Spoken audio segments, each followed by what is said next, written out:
तो दोस्तों स्वागत है आपका एक और मजेदार एपिसोड में। आज भी हम बहुत ज्यादा मजेदार और यूनिक बातें करने वाले हैं क्योंकि आज हमारे साथ मौजूद है एनी टाइम एस्ट्रो से नागेश सिंह सर। ये एक एक्सपीरियंस एस्ट्रोलॉजर है, वास्तु एक्सपर्ट है, हीलर हैं। तो आज हम तरह तरह की बातें करेंगे और सर के बारे में जो सबसे यूनिक बात हमें लगी और जिससे हम शुरुआत भी करेंगे कि सर जो है वास्तु की रेमेडीज करते हैं पर बिना तोड़फोड़ कराए, मतलब वो वहाँ की एनर्जी हील कर देते हैं। तो ये हमने पहली बार सुना है सर। तो थोड़ा सबसे पहले तो वेलकम, स्वागत है आपका हमारे शो पे। Thank you. और सर इसके बारे में थोड़ा बताओ, इस कॉन्सेप्ट के बारे में कि आप कैसे हील करके बिना तोड़फोड़ कराए एनर्जीज बैलेंस कर देते हो। जी, वास्तु एक्चुअल में हम वास्तु को डायरेक्शन समझ के चलते हैं, लेकिन वास्तु की जो प्रॉपर डेफिनेशन है ना, वास्तु डायरेक्शन नहीं, वास्तु एनर्जी है। हमारा कोई भी डायरेक्शन अगर ख़राब है या किसी डायरेक्शन की वॉल पे पेंट है जो कि नेगेटिव है वहाँ का, तो उसने वहाँ क्या नुकसान किया? सबसे पहले वहाँ की एनर्जी को ख़राब किया। तो हम क्या करते हैं, मेरी जो मॉडलिटी है हीलिंग की, जहाँ पे हम एनर्जी हीलिंग करते हैं। हीलिंग भी दो तरह की, एनर्जी हीलिंग, रेकी हीलिंग। तो एनर्जी हीलिंग में मैं वास्तु में पर्टिकुलर उस दिशा की, उस डायरेक्शन की एनर्जी को हील करता हूँ। वहाँ की एनर्जी को हम बढ़ा देते हैं। ईशान कोण में अगर टॉयलेट है तो वहाँ पे मतलब कि देवता की एनर्जी लो हो गई, नेगेटिविटी बहुत ज़्यादा आ गई है। तो हम क्या करते हैं, पहले कोशिश करो, यूज़ मत करो, लेकिन फिर भी अगर यूज़ कर भी रहे तो हम क्या करते हैं, वहाँ से देवता एनर्जी जो है ईशान कोण की प्रॉपर, उसको शिफ्ट कर देते हैं। एनर्जी शिफ्टिंग भी एक कॉन्सेप्ट होता है, हम एनर्जी को शिफ्ट करते हैं। तो वहाँ हम क्या करेंगे, ईशान कोण की एनर्जी को वहाँ से शिफ्ट करके जो टॉयलेट से थोड़ा सा आगे जाके प्लेस खाली है वहां पे प्लेस कर देते हैं उस एनर्जी को। और वहां हम कहते हैं अब यहाँ पे आप अपना कुछ शुभ काम कर सकते हो, ये जगह अच्छी हो गई।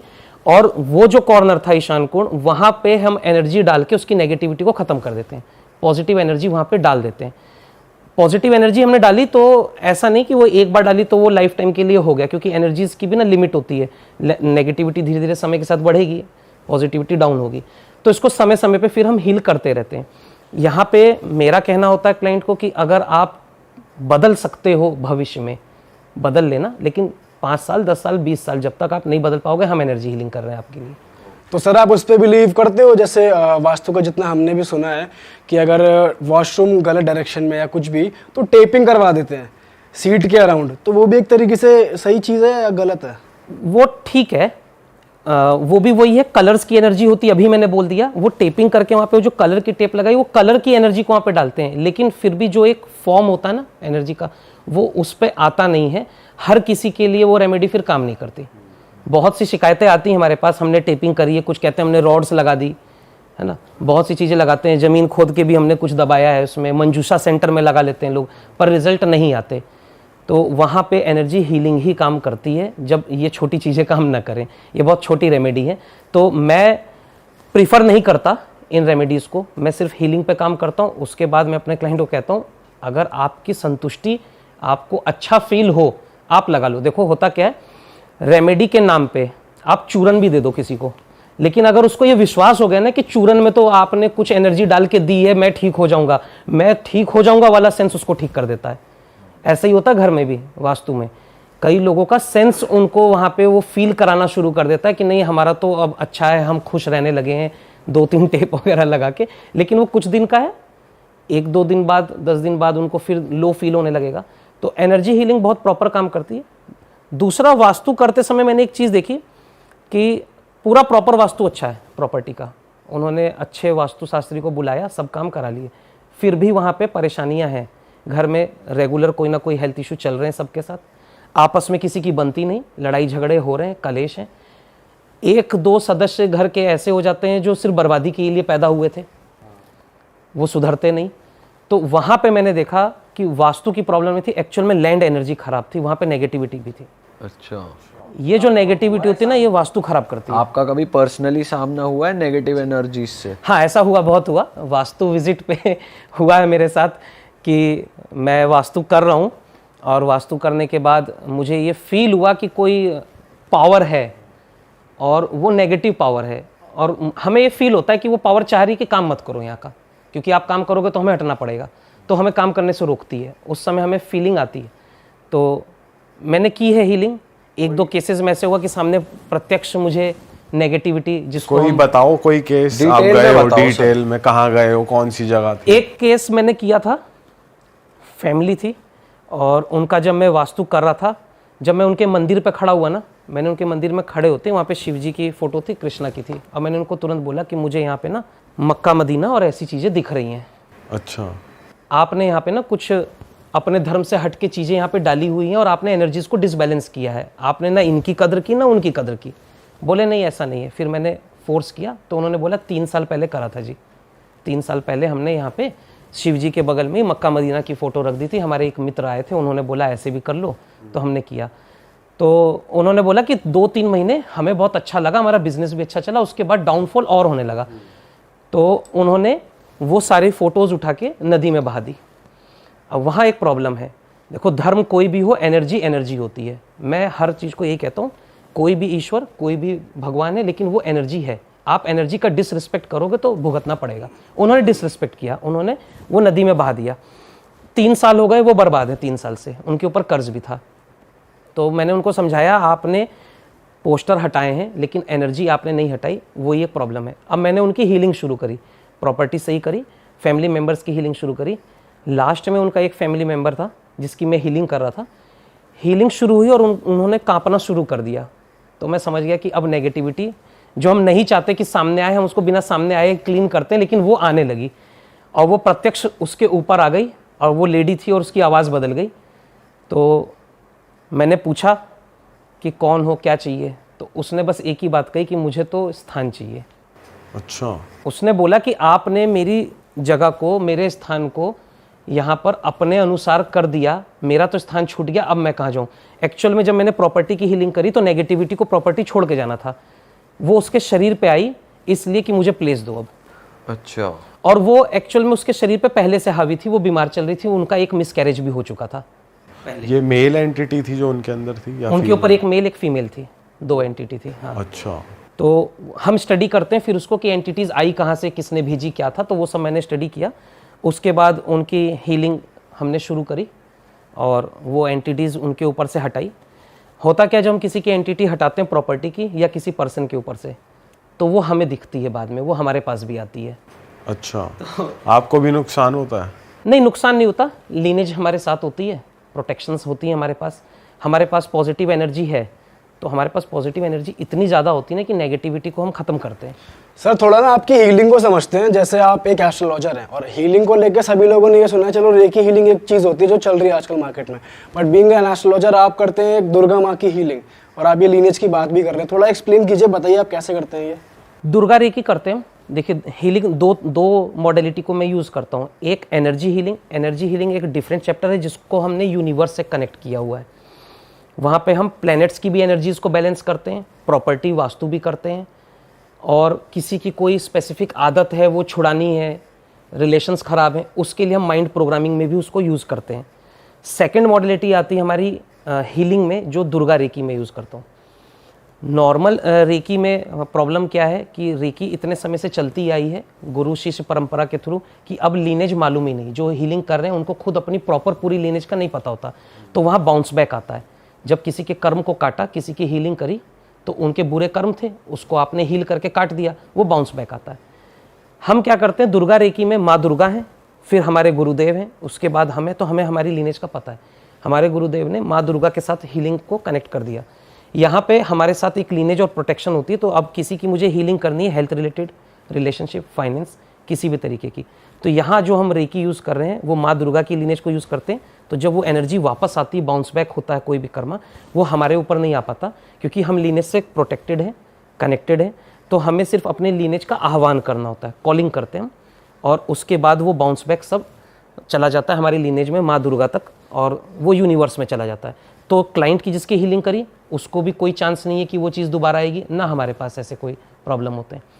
हीलर्स खुद परेशान है आज, हीलर्स को खुद हेल्थ इश्यूज़ हो जाते हैं, फाइनेंशियल इश्यूज़, रिलेशन इश्यूज़, तो रिलेशनशिप के तो सबसे ज़्यादा है हीलर्स के पास। सर लेकिन हमने सुना है जो रेकी हीलर्स होते हैं वो खुद भी मेडिटेशन करते हैं, इतनी साधना करते हैं, वो खुद भी, वो रेकी मास्टर खुद भी अपना ऑरा क्लीन रखते हैं, तो उनके ऊपर आ जाती है बाउंस बैक आता है जी, वो पता नहीं चलता, बाउंस बैक आता है। हमारी लाइफ में छोटी मोटी परेशानियाँ आती हैं और साधनाएँ बहुत अच्छे से करनी होती हैं। मैंने कुंडलिनी साधना 8 साल की है। 8 साल पहले मैंने कुंडलिनी जागरण किया था अपना, और तब से मैं मेंटेन करता चला रहा हूँ।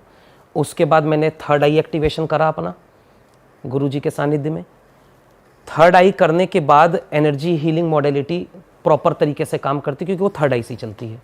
मैं जब किसी की एनर्जी हीलिंग कर रहा हूँ, वास्तु की हीलिंग कर रहा हूँ, एक्चुअल में वहाँ मेरी थर्ड आई की पावर चल रही है। जो एनर्जी को मैं कमांड दे रहा हूँ वो वही काम करके आएगी। तो थर्ड आई और कुंडलिनी ये दोनों प्रॉपर तरीके से एक्टिवेट होनी बहुत ज़रूरी है। इसके पीछे साधनाएं बहुत होती हैं और शिव शक्ति है, ये शिव शक्ति का कॉम्बिनेशन है ये। जहाँ ये दोनों होते हैं ना, वहाँ पे हमें कोई प्रॉब्लम ही नहीं होती, क्योंकि कोई भी नेगेटिविटी फिर इसके सामने नहीं खड़ी हो सकती।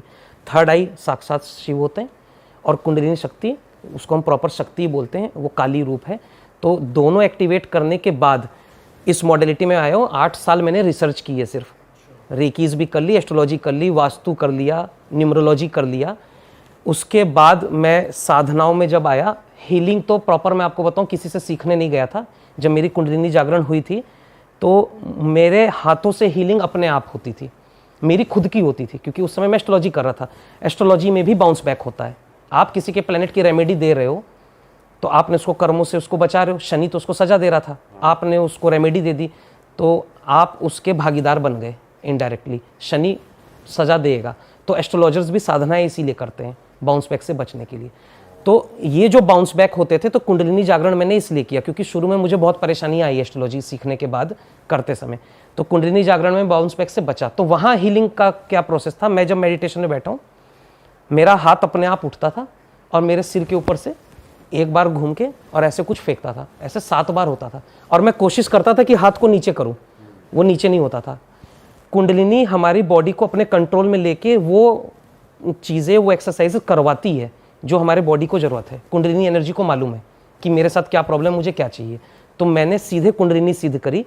मैं मंत्रों वगैरह पे ज़्यादा नहीं गया। मैं कुंडलिनी के विषय में ना ऋषि पतंजलि ने सब कुछ बताया हुआ है, भगवान शिव की देन है। तो हीलिंग मेरी खुद की शुरू हुई। वहाँ मैंने ये चीज़ सोची थी कि ये जो मेरे साथ प्रक्रियाएँ हो रही हैं, एक्चुअल में ये अपने आप हो रही हैं, ये होती तो हीलिंग है।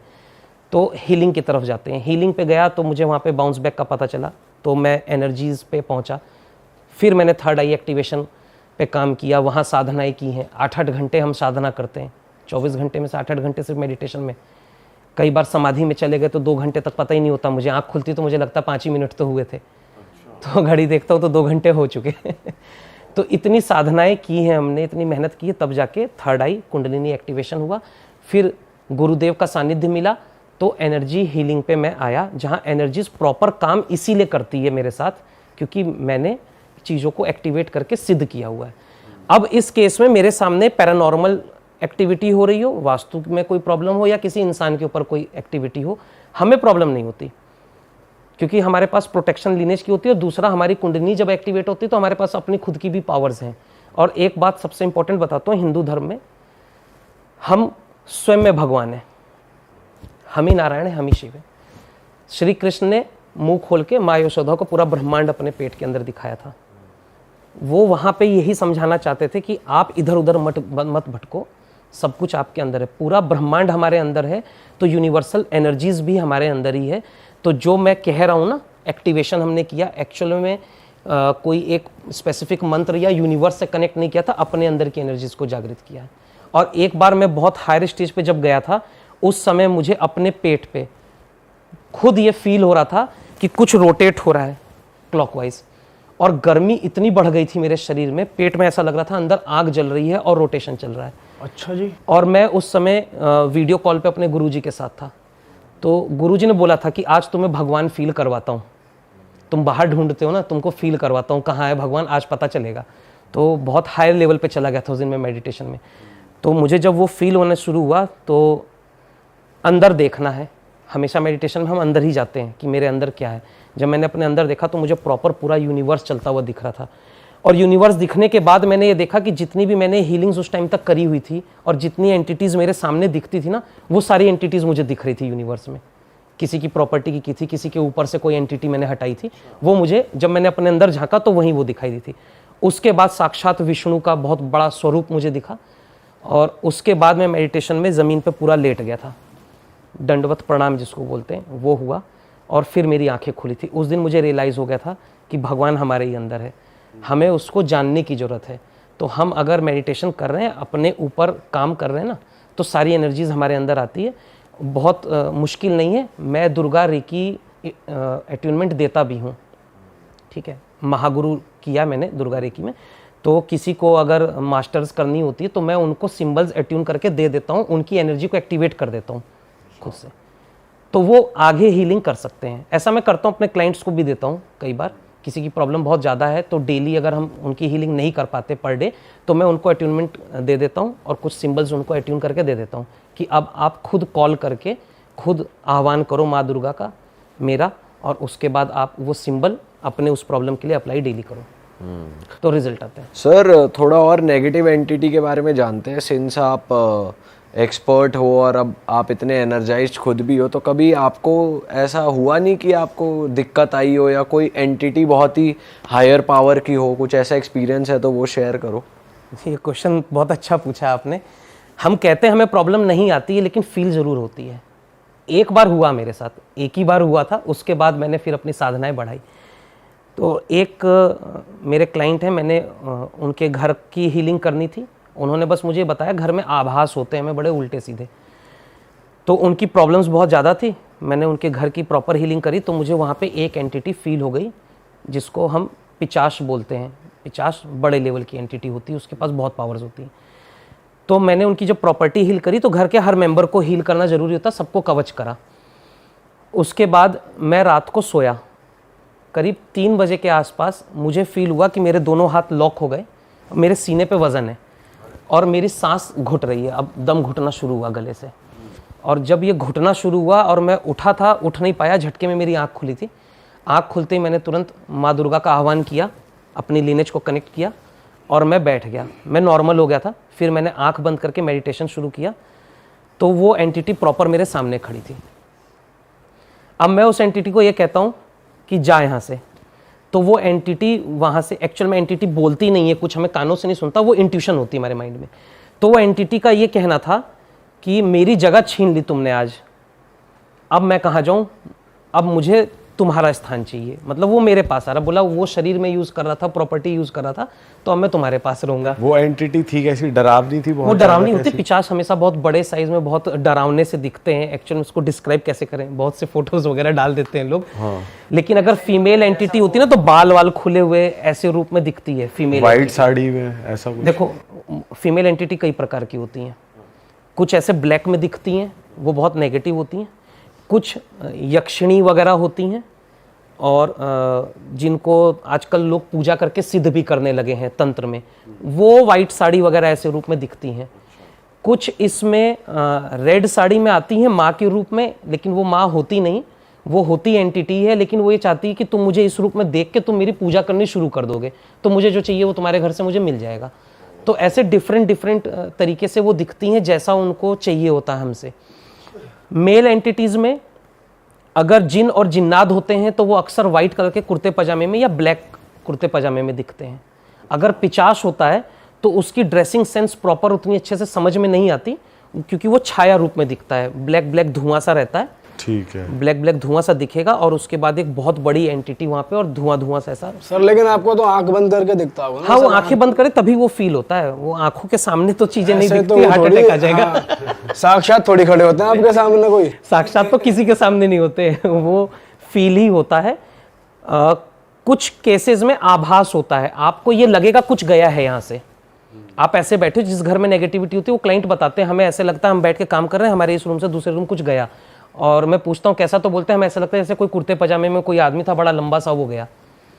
तो वो भी प्रॉपर उन्होंने आंखों से नहीं देखा, उनको ऐसा फील हुआ कि कोई गया। ऐसे फीमेल एंटिटी फील होती है कि वो गई। तो वो पिचाश भी मुझे ऐसे सामने दिख रहा था, तो मैंने उसको 2-3 बार जब मंत्र डाले जाने को, वो नहीं जा रहा था। लास्ट में फिर मेरे पास एक ही रास्ता था, मैंने उसको बोला या तो तू जाएगा या फिर तू मेरे अंदर समा जा, तुझे आना है ना मेरे पास, तो मेरे अंदर आ जा। पूरा ब्रह्मांड मेरे अंदर है और मेरी लीनेज माँ दुर्गा तक है। अगर तू मेरे अंदर आया तो लीनेज से कनेक्ट होकर फिर भी तुझे यूनिवर्स में जाना है। तो वहां हम लीनेज दिखाते हैं अपनी, एक्चुअल में जहां से हमारे साथ ये एनर्जीज का कनेक्शन चल रहा है वो हम फिर दिखाते हैं उस नेगेटिव एंटिटी को। तो उसकी मजबूरी है वहां से जाना, वो चली गई। नेक्स्ट पर वो उनको ये नहीं होता कि मैं भी लीनेज में चला जाऊं, मोक्ष मिल जाए मुझे? उनको मोक्ष तो मिलता ही नहीं ना। वो तो प्रेत है ना। वो भी नहीं चाहते कि मुझे तो सर मोक्ष वो मिल कभी जाए। तो उनकी जैसे कहते नहीं है कि कई योनियां होती है होके गुजर, तो वो कभी तो उनका वो लाइफ स्पैन भी वो end होता आएगा है प्रेत वाला। इसीलिए वो यहाँ भटक रहे हैं। अभी एक क्लियर कर देता हूँ, पॉजिटिव और नेगेटिव एनर्जीज, किसी ने साधनाएं पॉजिटिव वे में करी थी, उनकी मृत्यु के बाद वो ऊपर चले जाते हैं और अपने शिष्य वगैरह को या अपने भक्तों को दर्शन देते हैं। ऐसे बहुत गुरु हैं, नीम करोली बाबा को भी बहुत से लोग दिल से मानते हैं तो दर्शन होते हैं। तो कोई भी अगर पॉजिटिव वे में है तो उनको मोक्ष मिलता है, तो वो दर्शन देते हैं, वो एनर्जीज काम करती है। कोई नेगेटिव लाइफस्टाइल में जी रहा था, उनकी बहुत सी इच्छाएं रह गई या तंत्र वगैरह कर रहे थे, मृत्यु के बाद अपने कर्म भोगने या गलत कर्म किए, किसी ने किसी का मर्डर किया, अपनी वाइफ को मार दिया, ठीक है, तो ऐसा बहुत से परिवारों को रुलाया हो, तो उनको कहाँ मिलेगी जगह? उनको नहीं मिलेगी। या तंत्र में आके आपने तंत्र को गलत यूज करके कई लोगों के साथ गलत किया हो, तो भी आपको मोक्ष नहीं मिल पाएगा। ऐसे तांत्रिक भी मरने के बाद ही वही पिचास वगैरह इस तरह की बड़ी पावर बनते हैं, तो वो यहाँ भटकते हैं। अब होगा क्या उनके साथ? ये कहा गया है कि स्वर्ग नरक यहीं पे है, उनके लिए नरक यहीं पे है, कि जब अब वो सब भोगेंगे उसके बाद उनको नेक्स्ट लाइफ मिलेगी, तब तक वो क्या करेंगे, वो दूसरे दूसरे तांत्रिक वगैरह ऐसे लोगों के हाथों में घूमते रहेंगे। एक ने उनको पकड़ा वहां फेंका, उसको कमांड दे दिया तुझे ये काम करना है, मेरे जैसे लोगों ने उसको वहां से भगा दिया, फिर अब वो कहाँ है? वो फिर भी यहीं घूम रहा है यूनिवर्स में। अब कोई और तांत्रिक पकड़ेगा उसको, फिर कहीं फेंकेगा, वो भोग रहा है। अब जब तक उसके ये सारे पाप की सजा नहीं हो जाएगी तब तक उसका नेक्स्ट बर्थ है ही नहीं। इसलिए मरते टाइम पे हमारे हिंदू धर्म में कहा गया कि जब आपका बुढ़ापा आ जाए, आपको लगे कि अब समय नज़दीक है, तो भागवत कथाएं करो, रामायण पढ़ो, इच्छाओं से मुक्त हो जाओ। आप इच्छाओं से मुक्त हो गए ना, तो आप भटकोगे नहीं, आपको स्थान मिल जाएगा। इच्छाएं रह गई तो आत्मा यही भटकती है अपनी इच्छा की पूर्ति के लिए, फिर वो शरीर ढूंढती है, फिर उस आत्मा को तांत्रिक हाईजैक कर लेते हैं और अपने काम कराते हैं, फिर उसकी रील बनाते हैं, यहाँ से वहाँ फेंकते हैं, फिर वो यहाँ से वहाँ उड़ती है। सर आप केस बता रहे थे कोई? हाँ, तो वो लीनियज दिखाने के बाद क्या हुआ सर? क्लाइंट को मैंने नेक्स्ट डे फ़ोन करके बताया कि आपका मैंने काम किया था, वो एंटिटी ऐसे ऐसे मुझे दिखी, मेरे साथ ऐसा हुआ था। उन्होंने बोला जी एक पंडित जी आए थे घर में पूजा करने, उन्होंने हमारे घर में महामृत्युंजय किया था, तो 2-3 दिन पाठ चलना था, फर्स्ट डे करके वो रात को सोए, उनका ही गला घोट दिया, पंडित जी आए नहीं अगले दिन। उन्होंने बोला तुम्हारे घर का तो काम ही नहीं करूँगा। और पंडित जी का ही गला घोट दिया। तो उन्होंने मेरे से पूछा कि आपने कर दिया ना, अब तो नहीं होगा। मैं कहा मैंने तो कर दिया, मैंने तो उसको ख़त्म कर दिया, वो आएगा ही नहीं, लेकिन बताना तो चाहिए था ना कि तुम कैसा फील करते हो, तुमने सिर्फ वास्तु बोला, हमने कर दिया। फिर उन्होंने मुझे बताया कि एक्चुअल में हमारे घर का एक कमरा था, वहाँ पे उनके ऊपर जो लेडी हैं उनके ऊपर 4-5 बार अटैक हुए। वो जब भी उस रूम में सोती हैं तो उनके हाथ लॉक हो जाते थे और उनका गला कोई घोटता था। फिर उनके हस्बैंड के साथ भी 1-2 अटैक ऐसे हुए थे, फिर उनके हस्बैंड की मृत्यु उसी रूम में हो गई थी। अरे बाप। उनके बेटे के ऊपर भी अटैक हुए थे। वो कई जगह काम कराने के बाद लास्ट में मेरे पास आए थे, तो वो प्रॉपर काम उनका कर दिया। और अभी क्या है कि वो अब दोबारा एंटिटी तो उनके घर में दोबारा आ नहीं सकती, लेकिन ऐसे ऐसे केसेस आते रहते हैं। पॉजिटिव एनर्जीज के भी आते हैं, नेगेटिव के भी आते हैं। सर जैसे आप बता रहे थे आपने बहुत सारी साधना करी है, आपकी थर्ड आई एक्टिवेटेड है, कुंडलिनी जागृत है आपकी, तो आप में और एक नॉर्मल इंसान में, हम लोगों में क्या डिफरेंस है? मतलब आप ऐसा क्या सेंस कर पाते हो अपनी नॉर्मल स्टेट में? आप कैसे हमसे अलग रहते हो या क्या फील करते हो? थोड़ा बताओ इस बारे में। इसका फ़ायदा मुझे अपने प्रोफेशन में, एस्ट्रोलॉजी में भी मिलता है। कोई मेरे सामने आता है ना, मेरे साथ वो बैठा है, तो मुझे फील हो जाता है उनका ऑरा नेगेटिव है या पॉजिटिव है। ऑरा कलर्स दिखते हैं तो उससे मुझे पता चल जाता है इनके कौन से चक्र डिसबैलेंस है, तो इनके साथ लाइफ में क्या इश्यूज चल रहे हैं। नॉर्मल आई से भी दिखते हैं या हाँ, वो आपको normal कुछ eye से भी दिखते हैं। साधना करनी पड़ती नहीं है? नहीं, वो साधना ही करी है, थर्ड आई एक्टिवेशन। अभी मतलब आप अगर हम यहाँ पे इतने सारे लोग बैठे हैं, आपको सबके अराउंड कलर्स दिख रहे हैं? या आपको थोड़ा ध्यान लगाना पड़ेगा। नहीं, फोकस करना होता है। ऐसे तो देखूंगा तो मैं कलर ही देखता रहूंगा, फिर मैं लाइफ कैसे देखूंगा। यहाँ पे हम इनिशिएट करते हैं कि मुझे देखना है। जैसे मैं अभी आपको नॉर्मली देख रहा हूँ तो नॉर्मल देख रहा हूँ। अब मुझे प्रॉपर अगर आपके ऊपर कलर देखने होंगे तो मैं अब अपने दिमाग में ये चीज चालू करूंगा कि मुझे इनका कलर देखना है। देखो सर, इनका कलर देखो एक बार। ठीक है, तो जब भी हम कलर देखना शुरू करते हैं ना, तो हमें दिखना शुरू होता है। ठीक है। हाँ।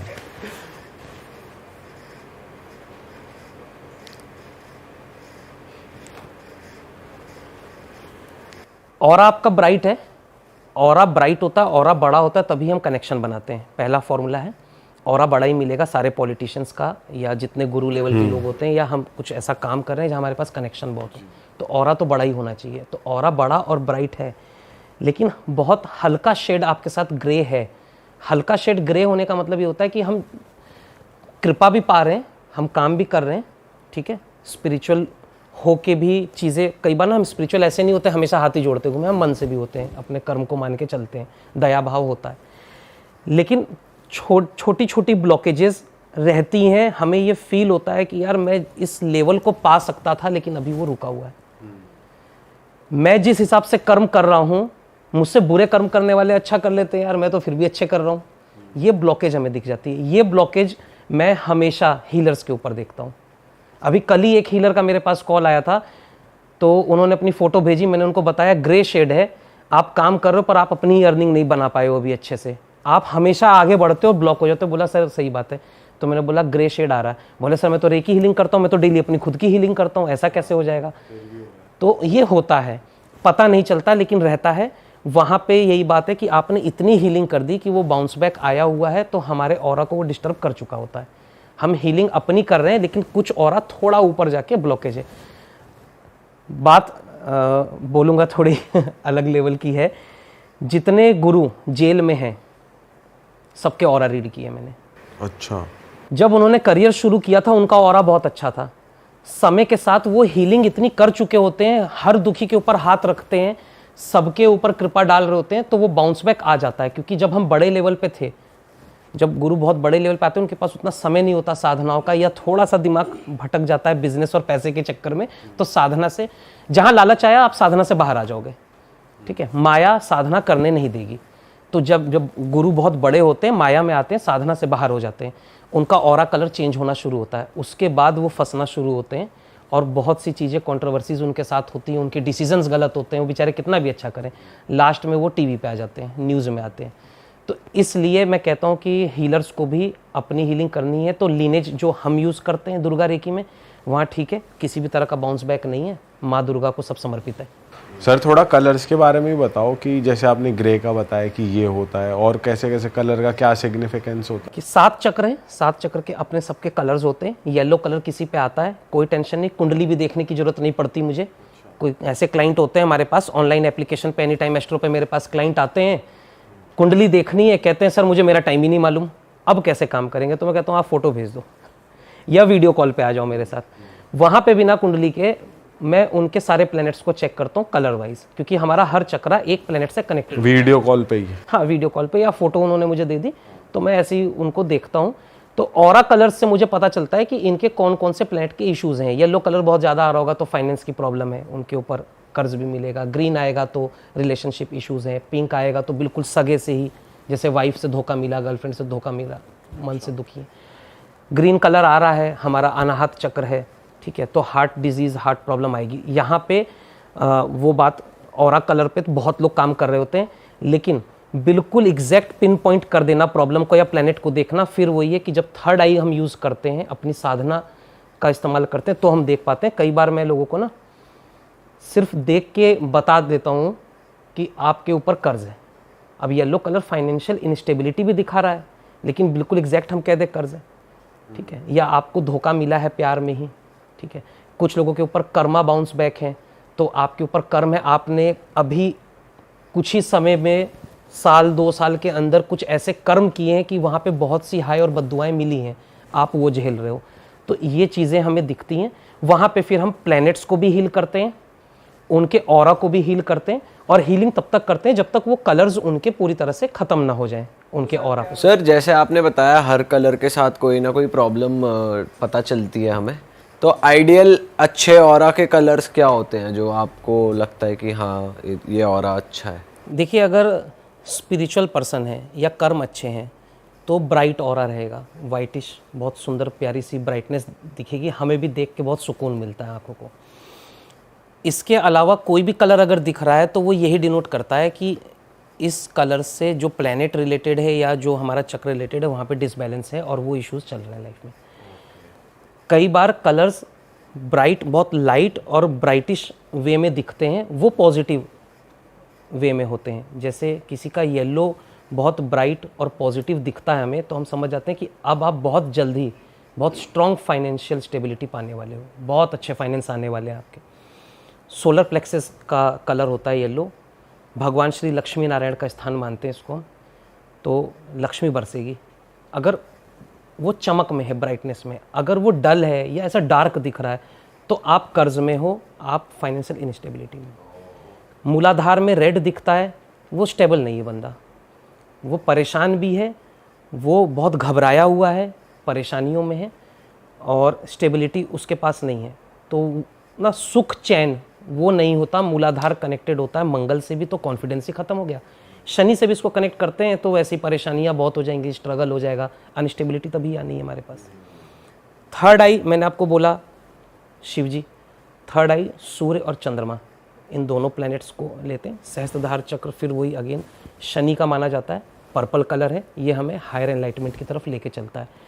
पर्पल अगर किसी का आ रहा है मतलब कि वो एनलाइटमेंट की तरफ अब चल रहे हैं। शनि भी बहुत अच्छा है उनका, वो चल रहे हैं, लेकिन जब वो एनलाइटमेंट की तरफ आ जाएंगे ना, परम आनंद, तो वो कलर नहीं आएगा। परम आनंद कुंडलिनी एक्टिवेशन से भी मिलता है, साधनाओं से भी मिलता है। जिस समय साधना कर रहे होते हैं ना, तो ये खुशी, सुख, चेहरे पे मुस्कान अपने आप आती है, टेंशन होती ही नहीं।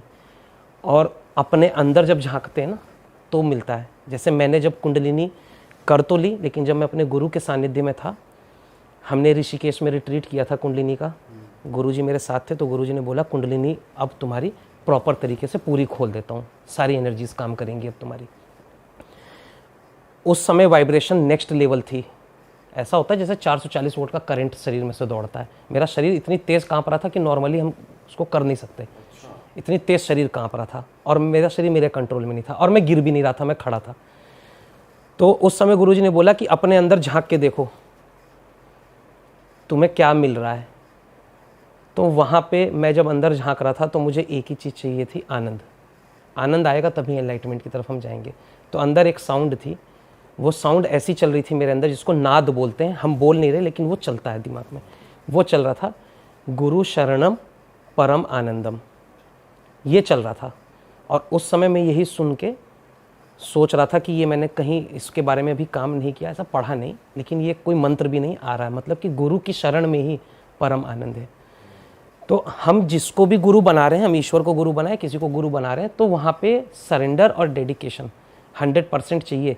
एनर्जीज तभी काम करती है, एनर्जी पे करें चाहे रेकी पे करें। अपने गुरु और लीनेज के प्रति सरेंडर भी 100% होना पड़ेगा, डेडिकेशन 100% चाहिए, एनर्जी पूरा काम करेगी।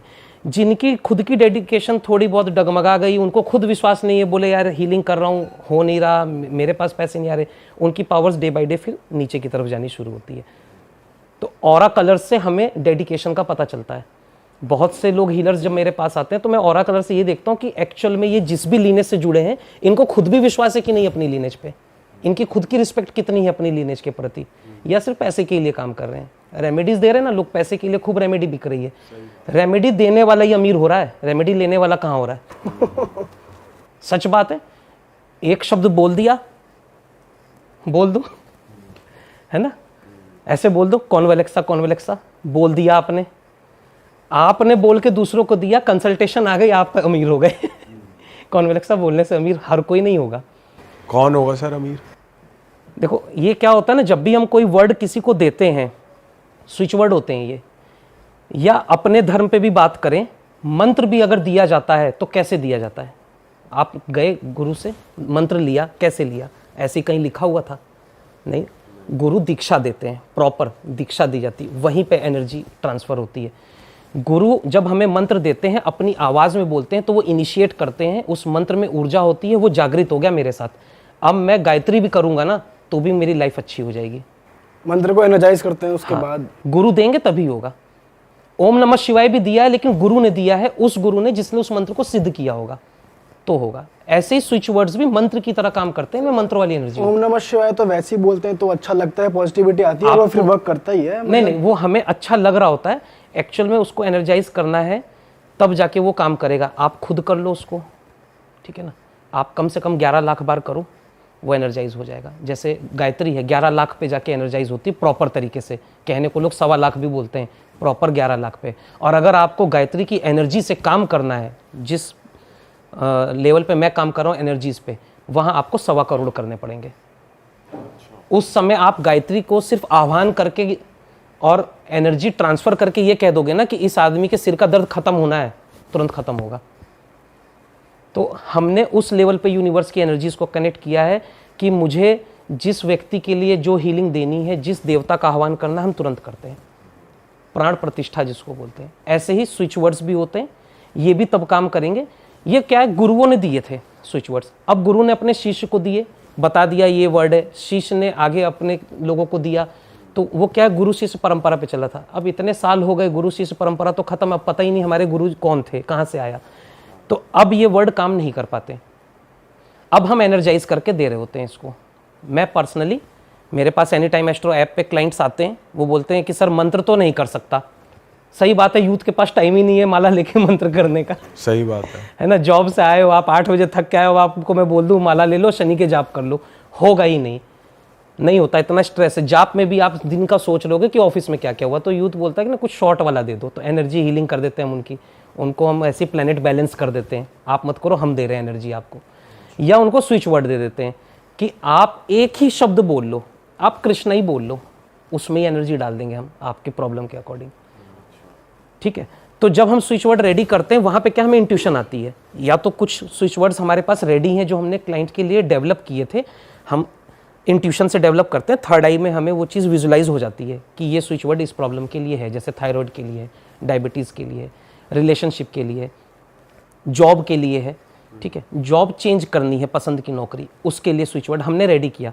लेकिन उसको ऐसा नहीं कि मैं यहाँ अभी इस प्लेटफॉर्म पे स्विच वर्ड बोल दूं और वो 100-200, मतलब कोई जनरलाइज्ड वे नहीं है कि जनरलाइज नहीं होता, सबके लिए काम कर जाएगा। मेरे पास ऐप पे जब आता है ना मेरा client, any time astro app पे जब वो मेरे साथ होते हैं, उस टाइम मैं बोलता हूँ आप वीडियो कॉल पे आ जाओ। अभी क्या है, मेरे पास अगर स्विच वर्ड रेडी है तो ठीक, या फिर उनकी स्पेसिफिक कोई इशू नया आया तो मैं उनके लिए तैयार करता हूँ और उसको पेपर पे ड्रॉ करके मैं उनको वो स्विच वर्ड दिखा देता हूँ कि अब आप ये ड्रॉ करो। फिर मैं उनको देखूंगा, स्विच वर्ड देखूंगा और अपनी थर्ड आई से उनके थर्ड आई पर उस एनर्जी को ट्रांसफर करूंगा, क्योंकि एनर्जी जब भी एब्जॉर्ब होती है या तो सहस्त्रधार चक्र से होती है या आज्ञा चक्र से होती है, यही 2 चक्र हैं जहां से एनर्जी एब्जॉर्ब होगी। तो मैं अपनी थर्ड आई से उनके थर्ड आई पे एनर्जी ट्रांसफर करता हूं। उसके बाद मैं बोलता हूं अब आपको क्या करना है, ये स्विच वर्ड सिर्फ हाथ पे बना के आप ऐसे कर लोगे वो काम नहीं करेगा, आप उसको बनाओ, आप पेपर पे भी बना लो, मत बनाओ हाथ पे, आप पेपर पे बनाओ, लेकिन कम से कम 1 मिनट या 2 मिनट आपको त्राटक करना होगा, उसको लगातार देखना होगा। त्राटक में हम आंखें पलके नहीं झपकते, एकटक उसको देखते हैं। जब हमने एकटक देखा ना तो मेरे सबकॉन्शियस माइंड में सेट हो जाती है वो इमेज। स्विच वर्ड भी हमने लिख के दे दिया, उनको एनर्जी ट्रांसफर कर दिया। अब जब वो स्विच वर्ड स्टार्ट करेंगे तो उसको रिजल्ट मिलने शुरू हो जाएंगे। तो बहुत बड़ा एक मंत्र ना देके एक शॉर्ट वर्ड हम दे देते हैं, ऐसे ही सिंबल दे देते हैं। और सर ये तो कुछ प्रॉब्लम्स हो गई, और किसी को अगर प्लानिटरी प्रॉब्लम है तो वो आप कैसे, उसकी कैसे रेमेडीज देते हो? प्लैनेट्स के लिए सबसे अच्छी रेमेडी होती है मंत्र जाप। अच्छा, मंत्र जाप करें। लाल किताब की तरफ जाते हैं तो वहाँ पे दान है, हमें जल में ये चीज़ बहानी है, ऐसा करना, वो करते हैं। तो हमारे क्लाइंट के पास टाइम नहीं है, अगर वो जाप कर नहीं सकता, ठीक है, तो वहाँ पे हम प्लैनेट की एनर्जी को बैलेंस करते हैं। होता क्या ना, सूर्य से किरणें आ रही हैं, हर प्लैनेट की ऊर्जा उन किरणों से हमें मिल रही है। वही चक्र मैंने जो बताए थे, चक्र सब प्लैनेट से कनेक्टेड होते हैं। तो हम क्या करते हैं, जो प्लैनेट मुझे दिख गया कि इनका काफ़ी कमज़ोर है, उसके इश्यूज़ इनके साथ चल रहे हैं, या कुंडली मेरे सामने है तो ईजिली मैंने देख लिया कि हाँ ये प्रॉब्लम चल रही है, इनकी दशा राहु की है, राहु खराब है, ये परेशान है, तो मैं क्या करूँगा, मैं वहाँ पे एनर्जी की कॉलिंग करके उनकी राहु की एनर्जी को बैलेंस करूँगा उनके ऑरा पे। वहाँ पे एक सेशन मुझे उनको देना होता है हीलिंग का। उस हीलिंग सेशन में प्लैनेट की एनर्जी 24 आवर में रिजल्ट आते हैं। रात को करता हूँ, सुबह रिजल्ट मिलते हैं मेरे क्लाइंट्स को। अच्छा, जो क्लाइंट ये कह रहा है ना मुझे रात को नींद नहीं आती, मैं बहुत ज़्यादा सोचता हूँ, ओवर थिंकिंग इश्यूज़ है, दुखी हूँ हर चीज़ से, शनि खराब है, मैं उसकी आज सुबह कर दूंगा हीलिंग, शनि की एनर्जी बैलेंस कर दूंगा, उसको बोलूँगा रात को सोना, अच्छी नींद आएगी, आती है। अच्छा, इसके बाद जो टेंशन में है ना, आपकी इनकम 50,000 है, हीलिंग के बाद भी 50,000 है, लेकिन पहले वो 50,000 में दुखी था, लेकिन जब हम उसकी हीलिंग कर देते हैं सारे प्लैनेट्स में, 9 के 9 प्लैनेट बैलेंस करता हूँ ताकि सारे दुख मिटाएं उनके, वो उसी इनकम में बाद में खुश रहते हैं। मेरे क्लाइंट हैं जो मुझे फ़ोन करके कहते हैं कि सर इनकम तो वही है जो थी, लेकिन अब मैं संतुष्ट हूँ, पहले मैं दुखी था, हमेशा चिड़चिड़ा रहता था पैसे से, घर में भी मेरी लड़ाइयाँ होती थी, लेकिन अब अंदर से ना फील गुड वाली फीलिंग है, अब मैं स्ट्रेस ही नहीं लेता, मुझे मालूम है मेहनत करनी है, काम करना, कर्म करूँगा, सब हो जाएगा। तो सबसे पहले मन को बैलेंस करना जरूरी होता है। हीलिंग मॉडलिटी, एनर्जी बैलेंसिंग ऐसे ही काम करती है कि प्लेनेट के साथ हमने जब कोई भी बैलेंसिंग की तो मन को बैलेंस कर दिया। आपका मन अच्छा है तो सब कुछ अच्छा है, सारे प्लैनेट्स अच्छे होने शुरू हो गए। सही बात। गुस्सा बहुत ज्यादा आ रहा है, मंगल खराब है, मंगल की हीलिंग मारते हैं, 2-4 दिन में गुस्सा बंद। एक क्लाइंट थे मेरे, सास बहू पटती नहीं थी आपस में, तो उनका मेरे पास फ़ोन आया, बोले बहू बात नहीं सुनती, हर बात पे पलट के जवाब देती, लड़ाई झगड़े रहते हैं घर में, कुछ करो। मैंने कहा ठीक है। अच्छा, तो उनकी कुंडली मेरे पास थी, मैंने देखी हुई थी, तो मैंने कहा कि ठीक है, मंगल भी बहुत स्ट्रांग है, सूर्य भी बहुत स्ट्रांग है, तो ईगो है, ये सुनेगी नहीं। तो उसके प्लैनेट की बैलेंसिंग मैंने करी, मंगल की एनर्जी कम करी उनके ऑरा पे कि कम एब्जॉर्ब करे, सूर्य की एनर्जी कम करी। 5-7 दिन बाद दोबारा बात होती है, वो कहते हैं कि अब बहू गुस्सा नहीं करती, पलट के जवाब नहीं देती है, अपना काम करती चली जाती है, अभी शांति है घर में। तो इस तरह रिलेशनशिप्स भी हम एस्ट्रोलॉजिकली हील कर लेते हैं प्लैनेट्स की हीलिंग के साथ। सर क्योंकि आप एक न्यूमेरोलॉजर भी हैं और आपकी उसमें भी एक्सपर्टीज़ है, तो आजकल हमारी पॉडकास्ट पे बहुत ज़्यादा बात हुई है नंबर्स के बारे में, और 1 नंबर 5 नंबर की बहुत हमने सुना है कि बहुत अच्छा नंबर है, तो क्या वो सबके लिए अच्छा होता है या कुछ के लिए अच्छा होता है, कुछ के लिए नहीं? थोड़ा इस बारे में बताओ। देखिए, वैदिक न्यूमरोलॉजी करता हूँ मैं। वैदिक न्यूमरोलॉजी का सीधा कॉन्सेप्ट है कि नंबर्स प्लैनेट्स की एनर्जीज ही होते हैं। 9 नंबर मंगल है, 5 बुध है। 5 नंबर को अच्छा माना जाता है क्योंकि वो बीच में है, सेंटर है, ठीक है, वो अच्छा होता है कम्युनिकेशन स्किल्स। 5 नंबर किसी का पॉजिटिव है तो कम्युनिकेशन स्किल अच्छी होगी, कम्युनिकेशन अच्छा है तो फाइनेंस ऑटोमेटिक वो इम्प्रूव कर ही लेगा, वो कुछ भी बेच लेगा, मिट्टी बेच देगा। तो वो 9 होगा तभी पॉजिटिव नेगेटिव है, या अगर 9 नहीं है तो क्या सीन? और भी है, 5 का 4 का कॉम्बिनेशन होता है, जैसे 9 ना हो 4 हो, किसी का अप्रैल का बर्थ, ये प्रॉब्लम क्रिएट करता है। 5 है, पैसा आ रहा है लेकिन हमेशा समस्याओं के साथ आएगा क्योंकि राहु कनेक्टेड है बुध के साथ, तो उनके साथ परेशानियां कभी खत्म ही नहीं होती, उनकी बेवजह की यात्राएं चलती रहेंगी। कम्युनिकेशन अच्छी है लेकिन कई बार कम्युनिकेशन की वजह से उनके साथ कुछ ना कुछ प्रॉब्लम्स होती, रिश्ते खराब होते हैं क्योंकि राहु हावी वहाँ पे। ऐसी 7-5 है, केतु है यहाँ पर। 7-5 अट्रैक्शन हाई लेवल पे हो जाता है। बहुत से फिल्म स्टार्स हैं जिनके पास 7-5 का कॉम्बिनेशन है, तो अट्रैक्शन उनका बहुत हाई हो जाता है। साथ में इनके अंदर एक स्किल होती है, इनको मालूम होता है मुझे किससे रिलेशन बनाना है और किससे नहीं बनाना है। जितने उसके काम के लोग होंगे वो सारे उसके चाचा और ताऊ जी होंगे, और जितने गरीब होंगे ना उनको पहचानेगा ही नहीं 7-5 वाला। अच्छा जी। हाँ, उसको मालूम है कि कौन कौन बंदे मेरे काम के हैं, इनसे ही रिलेशन बनानी है क्योंकि उसको लाइफ में आगे बढ़ना है। और अट्रैक्शन उसकी इतनी है कि वो जहाँ बैठेगा, जिससे कनेक्ट होना चाहेगा, लोग कनेक्ट होंगे। ऐसे ये कॉम्बिनेशंस नंबर के बदलते हैं 5 के, ठीक है। इसमें 6 ऐड कर देते हैं, 6-7-5 तीनों हो गए, तो लाइफ स्मूथ होती है। आपको सिर्फ इच्छा रखनी है, आप इच्छा रख लो कि मुझे इस लेवल की प्रॉपर्टी बनानी है, वो बन के रहेगी। उनकी लाइफ स्मूथ होती है, उनको जीवन जीने के लिए जितनी चीज़ों की ज़रूरत है वो सारी सुविधाएं उनको मिलती है। अब बात फिर वहाँ पे आती है कि वो इच्छा रखते कितनी, मेंटल स्टेटस कितना है। किसी का मेंटल स्टेटस ही छोटा है, वो कह रहा है मेरा 6-7-5 है, मैं तो करोड़पति नहीं हुआ। आपने बड़ा सोचा ही नहीं, आप बड़ा सोचने तो चलो। 5 वालों के साथ यही है, बड़ा सोचना होता है तो चीज़ें आएंगी। जॉब में फंसे हैं, 5 नंबर बोलता है जॉब करनी नहीं उसको, इंडिपेंडेंट नंबर है, आज़ादी चाहिए, और वो जॉब में फंस गया 5 वाला, वो कह रहा ग्रोथ नहीं है। एक्चुअल में आप जॉब के साथ ना पार्ट टाइम भी कुछ करो। सर ऐसे तो बहुत लोग हैं जो जॉब कर रहे होंगे 5 वाले, तो सभी के साथ ये सीन है आप कह रहे हो कि अगर वो कुछ अपना इंडिपेंडेंटली कुछ खोलेंगे करेंगे तो अच्छा चलेगा? 5 नंबर पैसा अट्रैक्ट कर रहा है ना, आपकी तो जॉब में फिक्स सैलरी हो गई, पैसा कैसे अट्रैक्ट कर रहे हो आप अनलिमिटेड की तरफ जा सकते हो ना। तो आप इन्वेस्टमेंट करो, साइड बिजनेस डालो, ऑनलाइन प्लेटफॉर्म पे आ जाओ, कुछ भी करो, लेकिन आपको कुछ करना है। और सब 5 वालों का ना मन भी नहीं लगता। जॉब ऐसी हो कि जहाँ पे दिल खुश करने वाला पैसा आ रहा हो तो अच्छी बात है। अगर वो बेचारा जॉब कर रहा है मजबूरी में ना, या उसकी सैलरी हो गई 50-60-70 हज़ार रुपये सैलरी है और गुजारा ही चल रहा है, वो कभी खुश नहीं रह पाएगा। सर हमने तो आज तक यही सुना है जॉब वाले मजबूरी में ही जॉब कर रहे हैं बेचारे में भी करते कभी। सर आप 50-60 की बात कर रहे हो, 1-2 लाख वाले भी हमको सुनने को मिल जाता है, हमारे कजन भाई दोस्त यार कि भाई हम तो परेशान चल रहे हैं।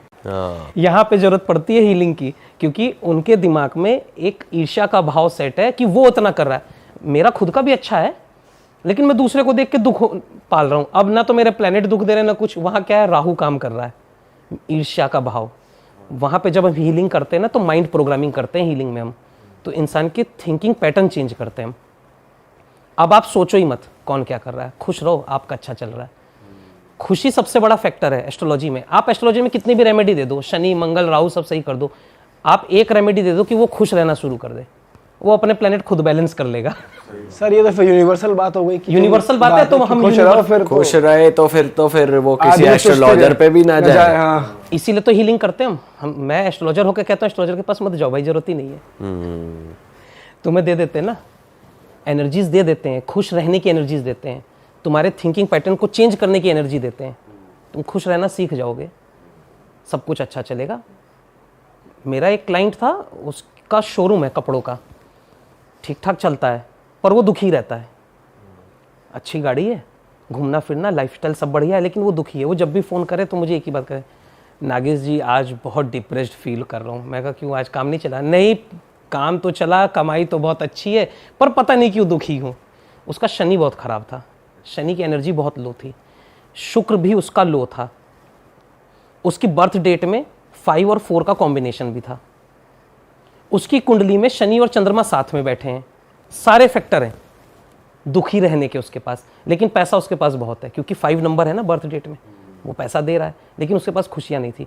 अब यहाँ हमें डिसाइड करना पड़ता है कि उसकी कुंडली से चलेंगे हम, उसकी न्यूमरोलॉजी पे आएंगे, उसके बाद उसके थिंकिंग पैटर्न पे आएंगे। तो मेरे पास अगर मेरे ऑनलाइन प्लेटफॉर्म पे एनी टाइम एस्ट्रो पे भी क्लाइंट आता है तो भी उसके साथ मैं ऐसे ही करता हूँ जैसे पर्सनल क्लाइंट के साथ कर रहा हूँ।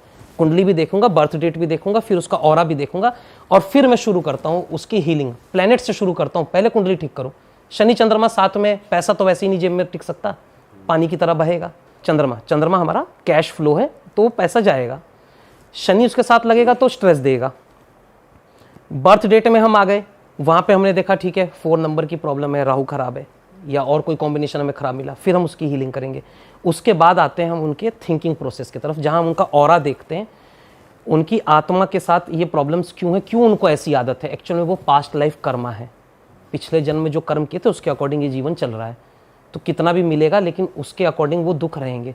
वहाँ पे हम उनकी हीलिंग शुरू करते हैं, यूनिवर्स से उनको कनेक्ट करते हैं, तो उनकी माइंड प्रोग्रामिंग करके बाहर लाएंगे। और कुछ केसेस में तो हमें फिर पास्ट लाइफ रिग्रेशन तक भी जाना पड़ता है, ओके, तो वो भी करते हैं फिर। ऑल राइट सर, कुल मिला के हमें ये समझ आया कि आप एक ऑलराउंडर हो और आपके काम करने के तरीके कन्वेंशनल तरीकों से थोड़े अलग हैं। तो भाई मज़ा आ गया सर आपके साथ ये एपिसोड करके। और मैं जनता को बताना चाहूँगा, अगर आपको सर से कनेक्ट होना है तो नीचे डिस्क्रिप्शन में एनी टाइम एस्ट्रो का लिंक है, आप वो डाउनलोड करके सर से कनेक्ट हो सकते हैं। और इंस्टाग्राम भी यहाँ पर स्क्रीन पर फ्लैश हो रहा था, आप जाकर इंस्टाग्राम पे भी फॉलो कर अपनी क्वेरी डाल सकते हैं। और अगर आपको इस पॉडकास्ट में मज़ा आया है तो इसको शेयर करिए ज़्यादा से ज़्यादा, ताकि ज़्यादा से ज़्यादा लोगों तक ये बातें पहुँचे। और जो आपके दोस्त यार ज़रूरतमंद हैं, जिनको लगता है कि सर की बातें सुन के कि सर से आपको कनेक्ट होना चाहिए, तो प्लीज़ कनेक्ट होइए। और अगर आपको पॉडकास्ट में मज़ा आया तो चैनल सब्सक्राइब कर दीजिए।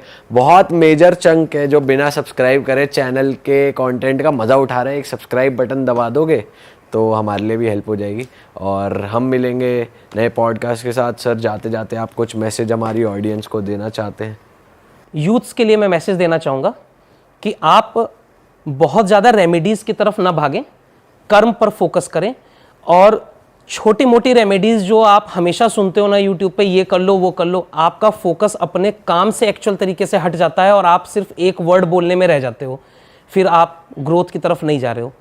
आप अपने कर्म पर फोकस करो, सक्सेस तो अपने आप मिलेगी। अपने कर्मों पे आप ध्यान रखें और भक्ति भाव होनी चाहिए, स्पिरिचुअल कनेक्शन सबके साथ होना चाहिए। ईश्वर की कृपा, यूनिवर्स की कृपा सब अच्छा कर देती है।